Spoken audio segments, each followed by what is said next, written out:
Welcome to Dishing Up Nutrition, brought to you by Nutritional Weight and Wellness.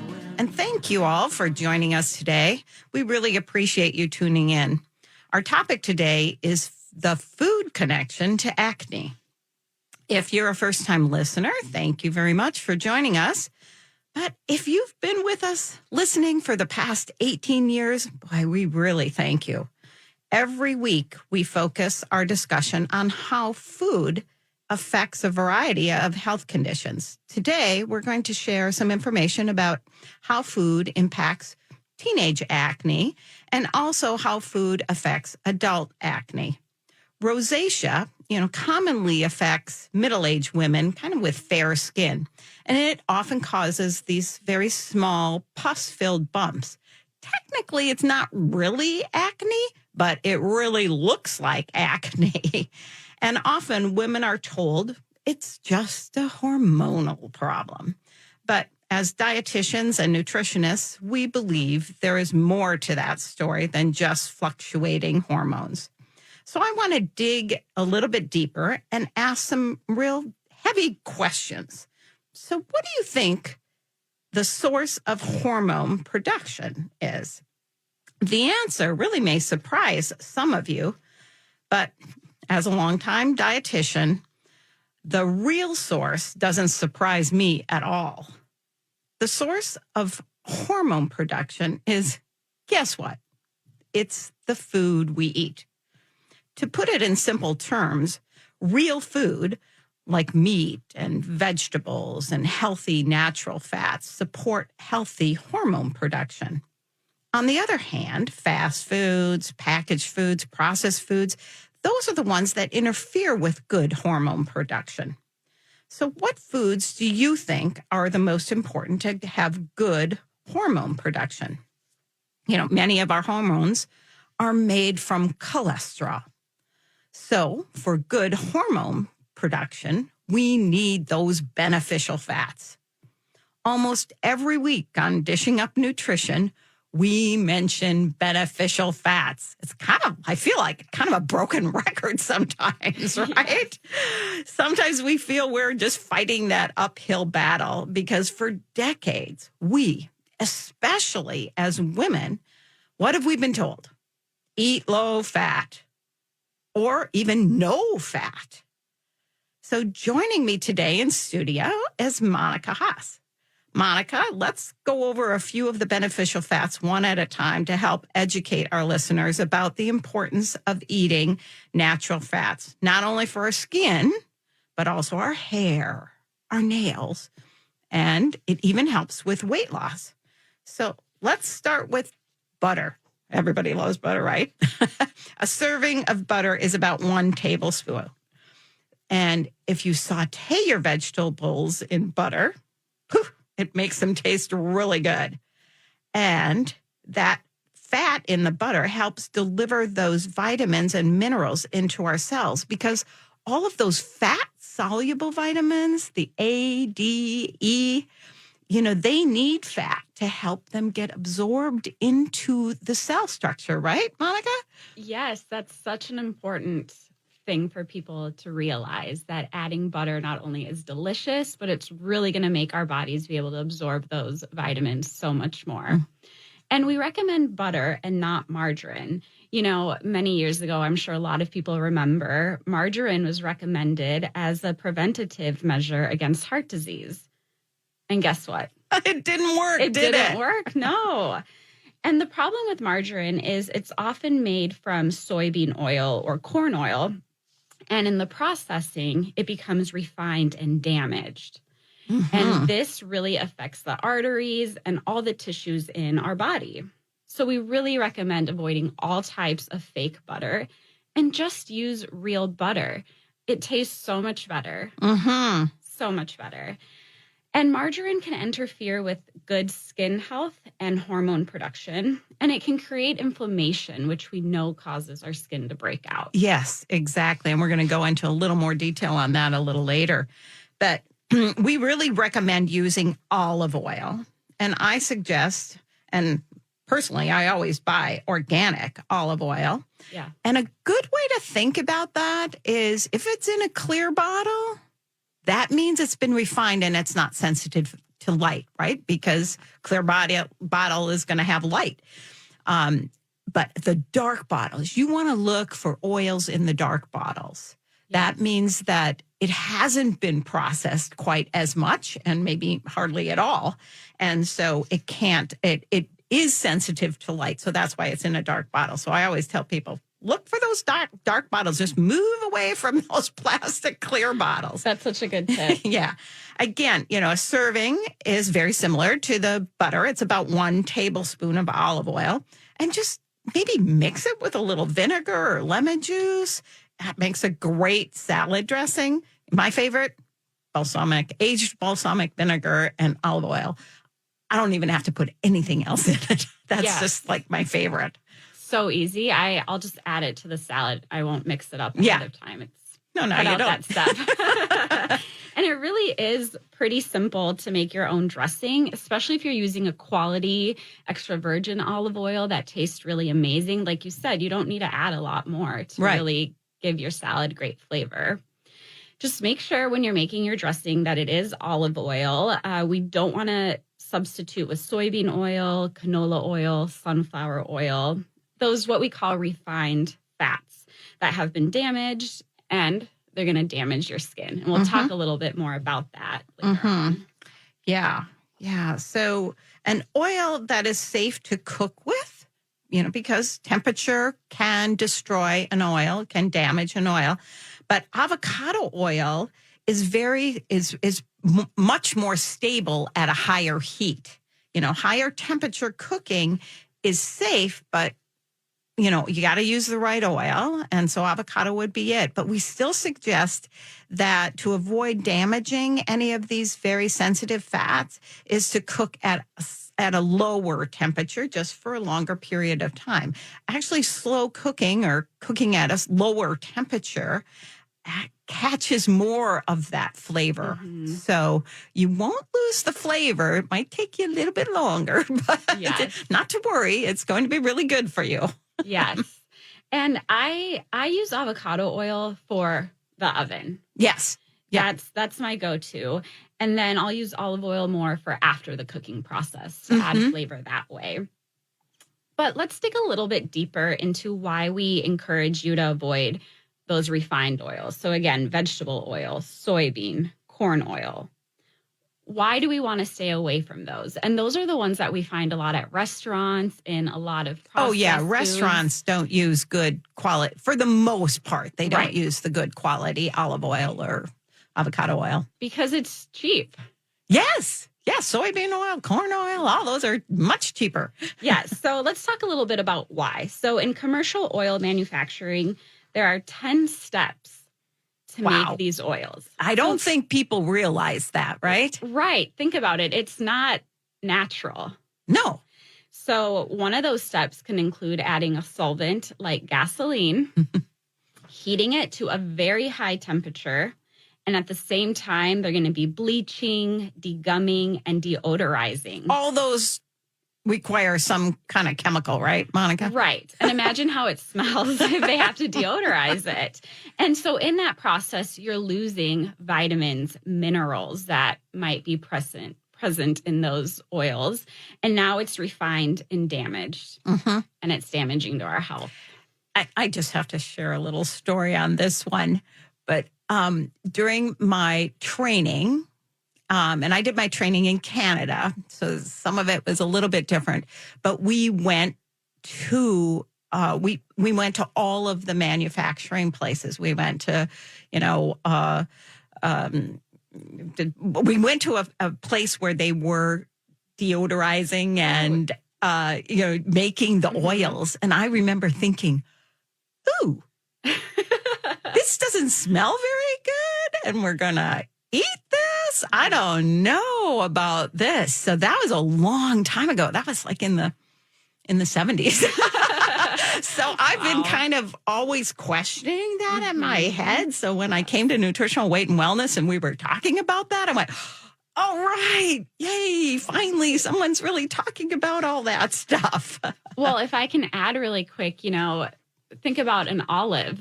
Yes. That you can squeeze it and get oil out of it. That's a natural fat. You don't have to go through the 10 steps. Right. So it's already time for our first break. You are listening to Dishing Up Nutrition, brought to you by Nutritional Weight and Wellness. I'm Carolyn Hudson, a registered and licensed dietitian nutritionist, and I've been working in the field of nutrition since the 1980s. Joining me today as a co-host is registered and licensed dietitian Monica Haas. She is bilingual and has worked many years providing community nutritional education. Currently, Monica counsels and teaches clients in person in our Woodbury office and virtually through Zoom, anywhere at all of our locations. And we'll be right back. Welcome back to Dishing Up Nutrition.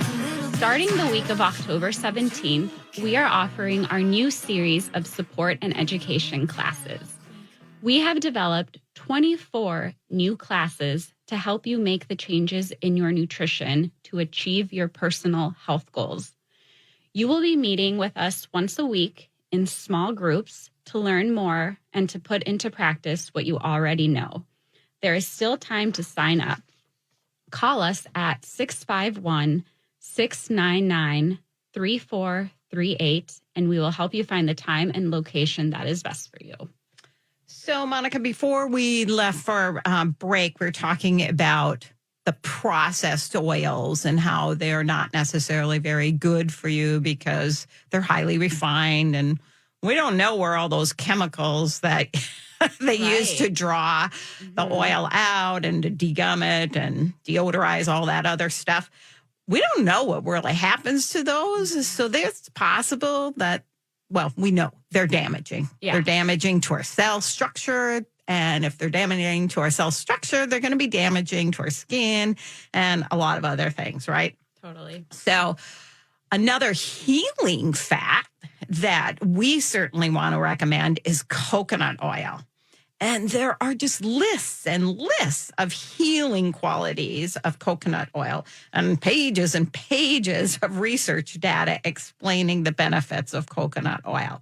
So if you want to really learn more about the benefits of coconut oil, I highly recommend Dr. Mary Newport because she's written several books explaining how she used coconut oil to slow the progression of her husband's early stage Alzheimer's disease. Dr. Newport actually shared her story on a previous Dishing Up Nutrition show. That was from November 23rd, 2013. And that was titled Alzheimer's, A Family Affair. And this is really important, and maybe our listeners don't know that our brain is made up of 60% fat. Wow. So what does that say to you? Fat is important. Yeah, and it can't just be any fat, right? So you have to be feeding your body with healthy fats. And then your brain is going to be able to function better. Doesn't that seem logical? So all you have to know is your brain is 60% fat. Let's feed it with good fat. Yes. Yes.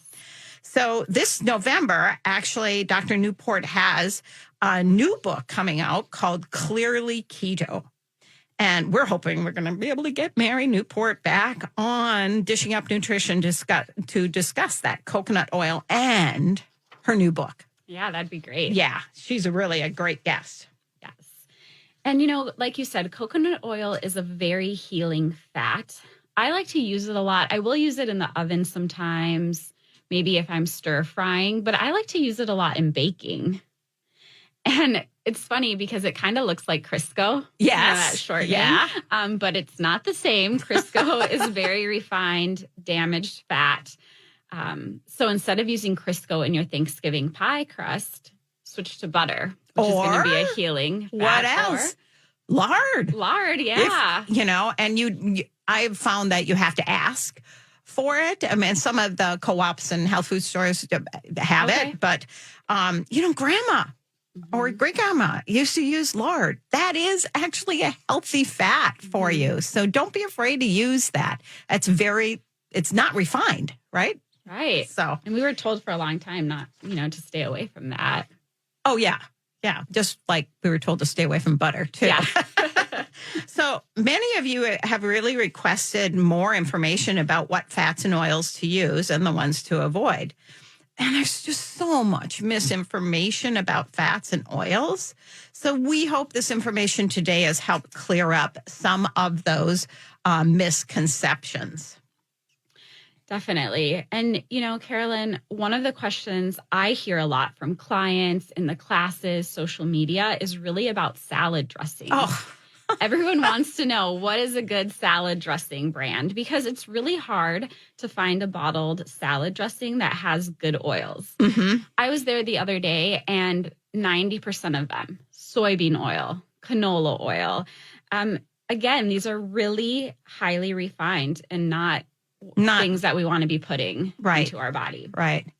So again, make your own dressing. Yeah. There are some good brands out there, but olive it's oil. so easy. Yes. A little lemon juice or balsamic. Yeah. And we have a bunch of recipes on our website and on our cookbooks. So, make sure you take advantage of some of those. That's great. And they're much less expensive, right? Right. And fresh. Yeah. Because I don't know about you, but in years past, I have been known, to skimp a little bit or whatever and, give in to my kids. Yeah. And before you know it, you had this bottled dressing and it's like, whoa, way past that date on there. So now let's take a minute here and finally introduce ourselves. I know it's been kind of a long time here, but anyway, I'm Carolyn Hudson, and I've been a registered dietitian for over 40 years.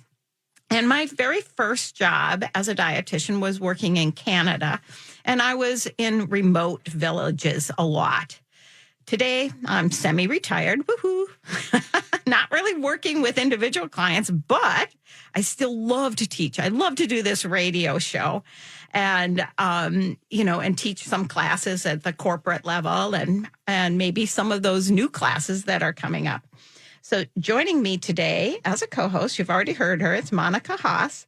She has been with Nutritional Weight and Wellness for the past year. Monica, tell us a little bit more about yourself. And don't forget to mention the bilingual stuff. Yes. Well, good morning again. It's great to be here. So I started working actually on the front desk about a year ago in Woodbury. Oh, cool. So even though I am a dietitian, I took some time off when my kids were young to stay home with them. And when my youngest started kindergarten, I knew I wanted to get back into the field, do meaningful work again. So I started working at the front desk. Thought it'd be a great way to kind of transition back. It was super fun. And then right around the time when I think you decided to retire from counseling, I got a call and they said, do you want to move into a dietitian role? And of course, I was excited, but a little nervous too, because I really admire Nutritional Weight and Wellness and all the information that, we've been putting out. So it was a little bit scary to feel like I was going to be, stepping into those shoes. But you had been a dietitian before that, right? Yes, before you took time off. Right, exactly. Yeah, because we have a lot of training. We have internships. Oh my goodness. Yes, definitely. Lots of training, but I was had to tune up my skills a little bit, but it's been so fun. I love working here. Great team and clients. And yes, I speak Spanish. I'm bilingual.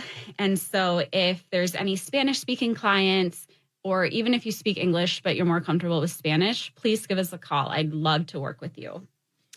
So you are listening to Dishing Up Nutrition, brought to you by Nutritional Weight and Wellness. Even before the pandemic shut us down, many of you requested additional support. And so we often hear, I know what to do, I just don't do it. We designed these support and education classes to help you just do it. We understand that changing your diet in the past took on a message like, oh, you need to restrict, you need to be hungry in order to lose weight. But our plan is very different. We teach clients to actually eat more, to feel full and satisfied, eat and feed your body and brain. And I'd like you to read more about our approach and our plan at weightandwellness.com, all spelled out. Or call us, and we can just talk, 651-699-3438. And don't go away. We'll be right back. Welcome back to Dishing Kristen, we are just about 2 weeks from Halloween.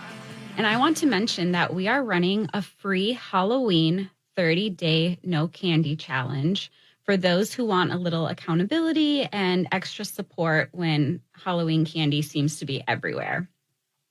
It's running now through November 10th. And to join us, no registration is required. Just pop over to our Dishing Up Nutrition Facebook page to participate. Oh, that sounds like a whole lot of fun, Monica. I hope we get a lot of people taking us up on that offer. So now let's get back to our topic, the food connection to acne. You know, another way to think about this topic is, can the right diet, or I like to say the right foods, actually get rid of acne? So if you're a parent of a teenager or grandparent of a teen who has a face covered with acne, this might be the perfect incentive for them to change their habits. If they know they might be able to clear up their skin, they are going to be more likely to want to follow or change something in their food selections to be able to help with that. And also at the same time, mental health can be much improved by eating the right foods. Remember, that brain of yours is made up of 60% fat. So we really need those good, healthy fats for your skin and your mental health. Absolutely. And we all know teenagers, especially if you have one around, maybe a preteen. What does their diet consist of? A lot of high carbohydrate foods, cereal, chips, French fries, sandwiches, high sugar coffee drinks, right? Uh-huh. All of these foods are called high glycemic foods, which means that they affect our blood sugar really quickly. Uh-huh. So they're the foods that are really going to spike our blood sugar.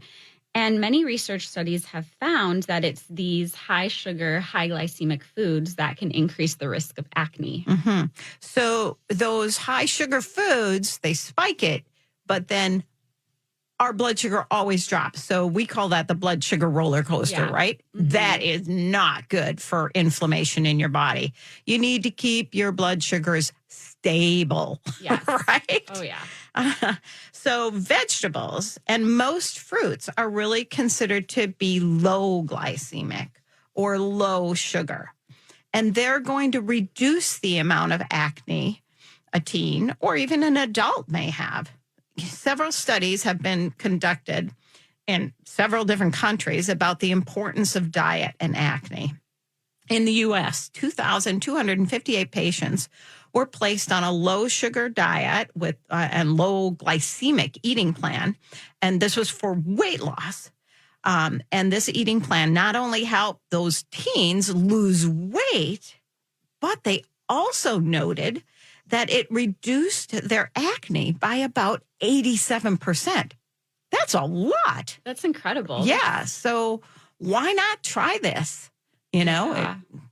We've got a double whammy good thing going on, right? Right. And I think anyone that struggles with acne or skin conditions, like if you're going to give them something that's going to change your skin that much, I mean, take it. Why not? Give it a try. Give it a try. The researcher from this study believed that a low sugar eating plan helped to reduce acne because, like we mentioned, it was reducing the spikes in blood sugar, keeping our blood sugar more steady, which we know results in less inflammation. They found that spikes in blood sugar causes our body to make more sebum, an oily substance in our skin. It is both the extra inflammation and the excess sebum that lead to acne. So let me expand on that just a little bit here, Monica. Inflammation actually causes the acne because it irritates the glands. And then that causes more sebum to be produced. That's that sticky oil, right? Mm-hmm. And that oil then clogs the pores and the glands. And what happens? We're going to get a breakout. So it all starts with that inflammation. And again, that comes from too much sugar, too many high glycemic foods. And an easy way to think about sebum is oil. So if you drink a bunch of soda or have some donuts or whatever, you're basically adding sebum or oil to your face. So I want you to think sugar equals sebum. So more sugar, the more sebum you have. So we want to try to limit that. So how are you going to get that teen to reduce the amount of high sugar? As a parent and a grandmother, I find that teens probably aren't going to listen to their parents and possibly not their grandparents either, right? Right. But they will often listen to professionals first. So making several appointments with, one of our dietitians or nutritionists, that may be a really good solution. You could also make a suggestion that maybe they need to make a change from their soda drinking to something else, mineral water. Maybe instead of having that bag of popcorn or whatever, having a couple deviled eggs and a cup of berries. Find what your teen likes, obviously, but the deviled eggs and some berries would be a much better thing than a bowl of cereal. So small, easy changes for big results. Yeah. Find out what they're willing to give up or change or have a little bit less of so that their skin clears up, right? Yeah. Let them feel like they have power in their choices. Exactly. I know the fancy coffee drinks are really popular with preteens and teens. The Starbucks that I go to is across from our high school. And in the mornings and after school, it is always so busy with high schoolers getting their, I think, like the pink drinks, the refreshers, like those are more the things right now than like. I see that too near the high school where I drive by. They just put in a Starbucks like 4 or 5 years ago or something like that. And now every time I drive by, there's like this huge long lineup. And it almost seems like it doesn't matter what time I drive by. Right. And, I enjoy Starbucks. I love it. But what I do is I just kind of stick to the coffee, like this morning, just coffee and cream or maybe a cold brew. But, even with a teenager, if they can ask for the drinks unsweetened, even if they're going to add their own sugar. A little bit of sugar? Yes. I mean, much better. They can control the amount. Right. So that's the little tip. Tell your teen, add your own sugar if you can. Yeah. Okay, Monica. So now we know that those high sugar or high glycemic foods are triggers for acne. Another trigger for some people might be cow's milk. And in fact, any kind of cow's milk, any level of fat, it could be whole, low fat, or skim, have been linked to acne. In one study, they found that women who drank 2 or more glasses of skim milk daily were 44 times more likely to have acne. So, milk might not be a trigger for everyone, but it should certainly be considered as a possibility. And we should kind of do a trial and error, right? We should test it. Yeah, see if it helps. Right, exactly. In another U.S. study, boys ages 9 to 15, almost 4,400 young boys were in the study, found that those who drank skim milk were more likely to have acne. However, if those young boys ate cheese or yogurt, there wasn't an increase in acne. Well, that's really interesting. So in other words, it probably isn't the protein component in the dairy and the milk. It's something else, right? Right. Yeah.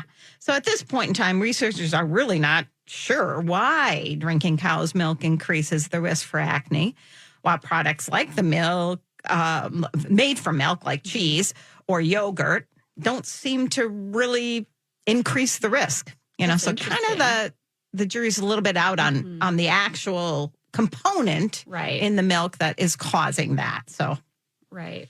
Interesting. Yeah.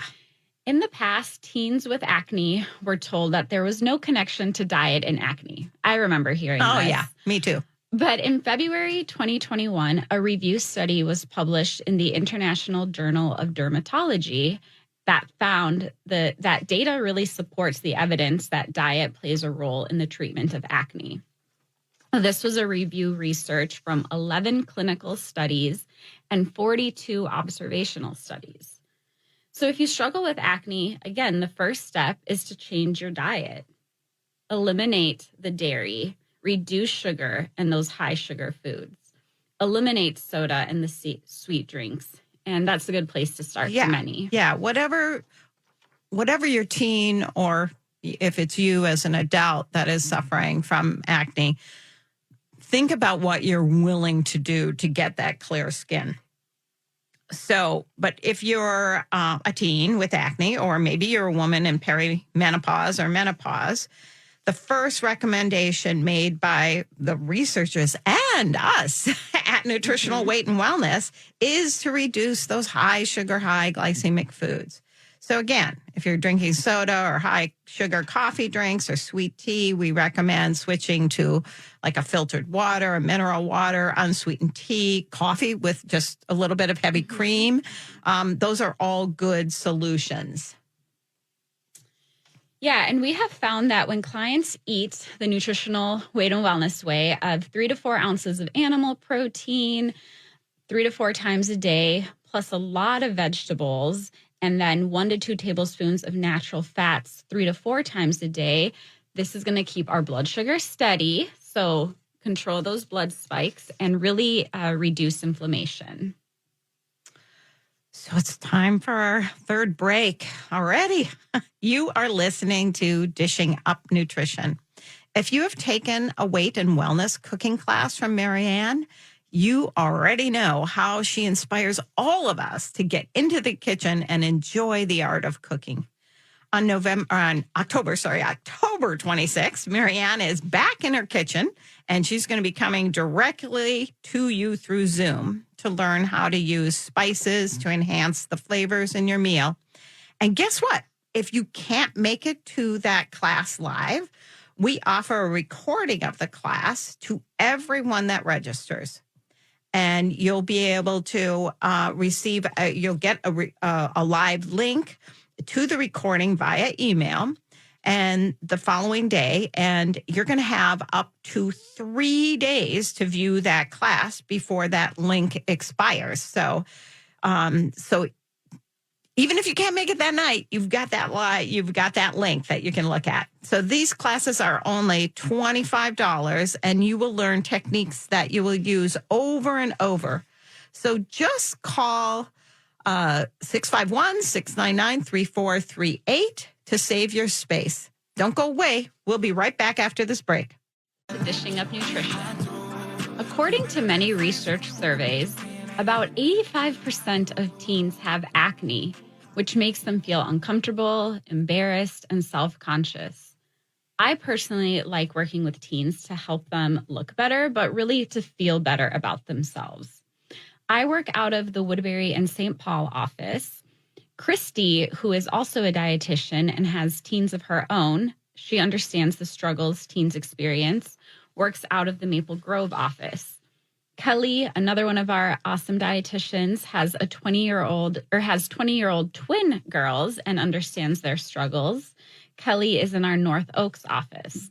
And of course, Leah, Teresa, Melanie, and Alyssa all can help with teen struggles. Set up 3 to 6 appointments and let them help your teen feel better and look better. Call 651-699-3438. So, Monica, before we went to break, you were talking about what types of things you should eat to reduce that inflammation. Do you want to kind of finish that thought? Yeah. We understand that following a low sugar diet is not easy. Oh, it's hard. We're going against, Yeah, everybody's telling you to have sugar, or go to that fast food or, Starbucks or whatever. Most people need support and education. But really, for those who can commit and follow a plan that keeps the blood sugar balanced, lowers inflammation, they can find a huge reduction in acne. Mm-hmm. Yeah. So we also suggest for those who are sensitive to milk, of course, avoid milk. And really, especially, skim or those low-fat milks and the flavored milks, because the flavored milks often have added sugar in them. So it's very important that we look at that, again, that sugar content. And giving up totally fast food and pizza for your teen, that's going to reduce their breakouts. But, it's really hard for them. They want to still fit in, and that's what their peers are doing. So it's a really tall order. So maybe we need to kind of figure out how to negotiate a little bit better. Yeah. So, would they be willing to give up some things for 30 or 60 days and see the results? Would they be willing to cut back? Whatever they're willing to do, I think is really important. And, just let's see what happens. Right. Let's find out. And starting with that dairy can be... It can be a place, but I know personally when one of my sons had to cut out dairy, oh my gosh, that was really hard. Yeah. So, I'm a dietitian and I knew how to do it, but it was still really hard. He was not happy. Yeah. Oh my gosh. I know that's hard for a lot of clients. Well, I can share a little bit about a personal story that just happened. Last month, I was in Italy for 2 weeks and, lots of dairy, but especially I was drinking 1 or 2 cappuccinos every morning. So with the whole milk, which is with great, the milk, right? But I don't drink milk in my normal, day-to-day life. And then, of course, eating the pizza, the pasta, dessert. You're in Italy. Right. What are you going to do? But really, towards the end of the trip, and now I've been dealing with, my skin is not happy. I've been dealing with breakouts for the last couple of weeks. Mm-hmm. So that is a huge, clear message to me. Yeah. Oops. That eating out of the norm caused that inflammation on my skin. Mm-hmm. So then switching back to what we can do, of course, we're going to recommend eating more vegetables, right? Right. Low glycemic, low sugar foods. And as a parent, I have 2 young kids. I'm always trying to figure out ways to get them to eat vegetables. Of course. And I'm going to be honest. I have a very picky son that won't really touch any vegetables. But my daughter, I can actually get her. She loves baby carrots with ranch dressing. Mm-hmm. Our website has great dips for that you can find. Mini bell peppers with cream cheese. And she loves green beans. And I use grass-fed butter on there. And it's delicious. Yum. So just find vegetables. Try different ways of preparing them. Yeah, as an adult, how do you add more vegetables to your meals? So for me, some of my favorites, I, of course, saute my veggies in butter, or I'll roast them with maybe some seasonings or some balsamic vinegar and avocado oil in the oven. I love that. I personally add frozen chopped broccoli or spinach or kale to my smoothies, and I pretty much have a smoothie almost every day. I absolutely cannot tell that that's in there. The other thing I do is I use our key greens. Yeah, those are great. And, if you put 1 scoop of that, that's like having 20 servings of fruits and vegetables. And, you were talking about kids. When my kids were younger, they had a garden. Oh. And I let them pick whatever vegetables they wanted to grow. One of my sons picked beets. Well, he had never had beets. And he decided that he wanted to grow beets. And from that point on, when he dug those out of the ground, he loves them now. That's awesome. So that's if you've got the room or even just a container or a pot or whatever, that can be a way to inspire your kids to eat more vegetables. Definitely. Getting them involved makes a huge difference. Mm-hmm. We started out this show talking about the importance of eating natural fats, those real fats that are going to keep our skin healthy and hydrated. Acne is the most common skin condition in the U.S., affecting up to 50 million Americans 50 million. And not just teens. No, that's true. Almost 85% of people aged 12 to 24 experience some level of acne. So I remember research published way back 2002 by Dr. Lauren Cordain stating that acne is a disease of Western civilization. Interesting, right? Really. At that time, 79 to 95% of the adolescent population suffered from acne. So I started my nutrition career in remote villages in Canada. And through experience, I observed the Inuit or the Eskimo people had no acne when they were actually eating and living their traditional way. Okay. However, when they started eating man-made processed foods, acne started to appear. Wow. It's really interesting. And I had both types of villages. I had very, very remote villages that were still eating, maybe not quite as traditional, but mostly traditional because they were like on an island in the middle of Hudson Bay. So they weren't getting a lot of the fresh foods, but they were hunting and they were fishing and, doing all of that. So researchers also supported this conclusion that I had observed personally. And Dr. Lauren Cordain is the author of the Paleo Diet, and he recommends eating grass-fed meat, organic vegetables, natural fats for weight loss and skin health. So he observed personally the diets and health from traditional cultures, and he concluded that processed food, the Western diet, that's what was causing our obesity, our heart disease, and our mental health issues, and certainly acne. Okay, well, it's time to go here, people. Our goal at Nutritional Weight and Wellness is to help each and every person experience better health through eating real food. It's a simple yet powerful message. Eating real food is life-changing. And thank you for joining us today. Yes, thank you. Bye-bye. Thanks for listening to Dishing Up Nutrition. If you enjoy this podcast, please share your favorite episodes with a friend or leave a review on iTunes, Stitcher, or iHeartRadio. The content and opinions expressed are those of the hosts or presenters. They are not intended to diagnose, treat, cure, or prevent disease. Product statements have not been evaluated by the FDA.